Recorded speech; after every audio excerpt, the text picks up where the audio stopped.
Hey everyone, today I'm going to show you my current foundation routine. Have not done this in a long time. I was just thinking the other day I have not done much about actual skin or applying makeup or whatever. I'm going to show you in a minute. I do have some dark spots left behind from breakouts and stuff, but I found a perfect way to cover them. I found my holy grail foundation routine, whatever, and it's honestly not a lot of products.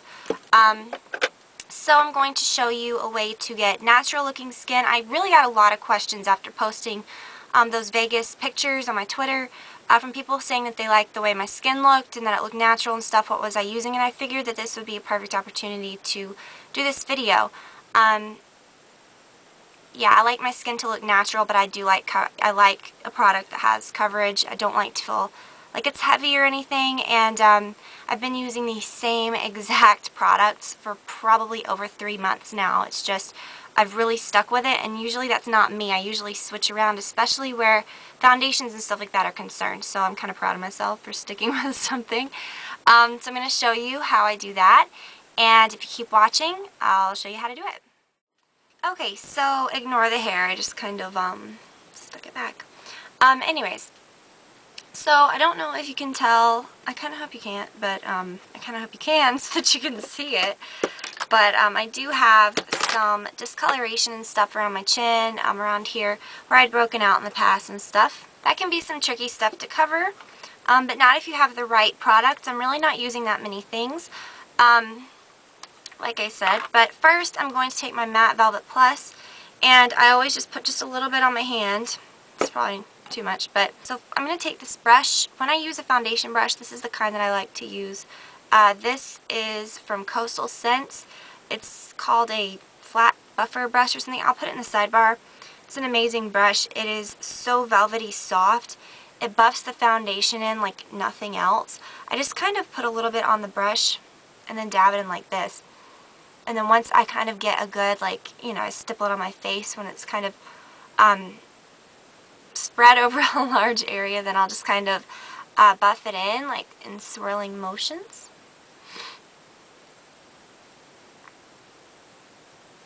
And then I'll take just a little bit more.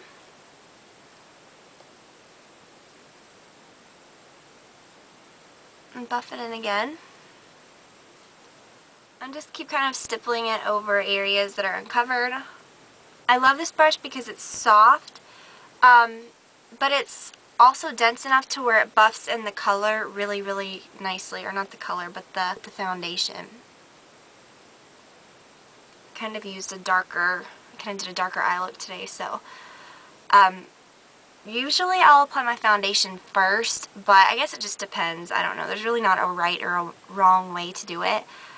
But if you're going to apply your eyeshadow, then your foundation, be sure to go back with a makeup wipe or with something and wipe off the fallout so that you don't just smear that right into your makeup. So I'm really not applying much foundation at all, and it's already taken care of most of the discoloration. I'm just barely sweeping the brush into what was on my hand, and as you kind of stipple it over a large area, it kind of like makes you not have to use as much because it spreads out such a thin layer, if that makes sense. Make sure that it's really blended around your eyebrows. There's nothing wrong with using your fingers. I like to go back around, you know, these areas and just kind of press it in and make sure that there's no areas that I have forgotten. Around these areas where you do have some scarring or you have some darker spots like pigmentation left over from breakouts and stuff, you can kind of go over it lightly, again, depending on what type of foundation that you're using.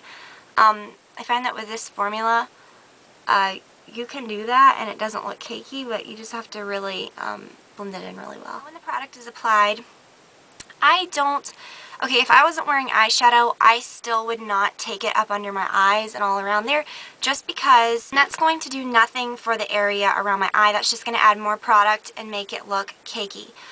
Even if it was a more pink toned, I still would not do that. I don't think that that really helps much, unless if you're just like you have a lot going on.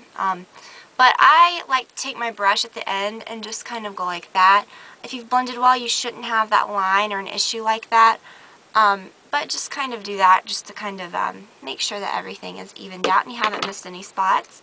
Next, I take my concealer that I use for my face. Now, since I'm covering red areas like, or darker areas like little spots left behind from breakouts or anything like that, then I, of course, use a more yellow-based concealer, which is an NC shade in MAC. And I use the NC20. And I like to use this 192 brush. I think it's a pro brush. I like it because it's large. You can just kind of get larger areas, and I just kind of go over any areas that are a little bit red or anything like that. I really don't use any green concealers or anything. I don't really have a lot of redness. If you have breakouts, green concealers are not what you should use for that necessarily. Green concealers are more for like areas of redness, like flat areas. If you use green on an area that's like raised, like acne or anything like that, it's going to stick out even worse. So it might neutralize the color, but the texture is going to be like really, really obvious. So save those green concealers for areas of flat redness, which I could be using that, but I just think it's a lot of trouble. And I don't, you know, just for everyday, I don't have a lot of redness going on, like any severe redness or anything. So I just like to use this concealer, and it really neutralizes everything really nicely. And this is the Studio Finish, which comes in the little pots, and it actually stays on really, really well throughout the day. If you have like an actual blemish or anything, I really don't. I'm just kind of concealing, you know, discoloration and stuff. Then you can take a more precise brush to get that. I believe I talked about this before in my concealing under eye circles video. If you have a raised blemish, do not put the light shade on the top half of it. Shade underneath it, and it will kind of disguise the shadow that it's casting. I know it sounds like it must be like huge or something, but honestly, this is a scar, and I'm just kind of using it as an example. I would not put so much of the light concealer right above it. I would mostly put the concealer on underneath it, and then whatever's left on the brush just kind of lightly pat above it, and it kind of disguises it. I know that it's very hard to disguise texture issues, even if you get the color totally evened out. You know, if you are breaking out, you can still see, you know, the unevenness of your skin, and that can be frustrating. So that's something to remember. Now, I'm going to go ahead and use my under eye concealer. I use one that's more pink toned, so an NW shade, and I use the NW20. Now, I don't use a shade that's very light. A lot of times you hear people say, you know, use for your under eye concealer a shade or two lighter than your foundation. Yeah, that's fine. But I think that it kind of neutralizes the shadows and stuff better if you find one that's a little closer to your actual foundation shade, but a little more pink toned. So I kind of tap that in with my finger, and I think it just really gives it the best finish. And then to kind of set that, I don't really think it's a good idea to put a lot of powders over under eye concealer. It can make them look very cakey. But this is designed to use for that. It's the Benefit Powder Flage. You've probably heard me talking about it before. I absolutely love it. Just take a soft, rounded brush and apply it right underneath your eye area, right over your concealer. This is a MAC 225 brush. And it kind of brightens at the same time. You can even use it on its own. And it works on all skin tones. Then I like to apply my finishing powder. You can definitely use something that's loose. I like to use the MAC Mineralized Skin Finish Natural. These are really, really nice, and I just use kind of a paddle type brush to set everything. And I don't go over my under eye area. This gives a really natural finish.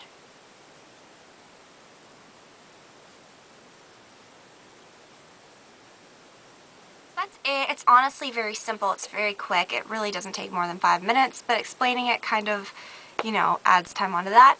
But like I said, you know, you could even just use a powder with a brush, you know, for the days that you don't want as much coverage, or that you don't, you know, maybe have as much time, or when you just don't want to apply liquid foundation. So thank you guys for watching, and I'll talk to you all very soon. Bye.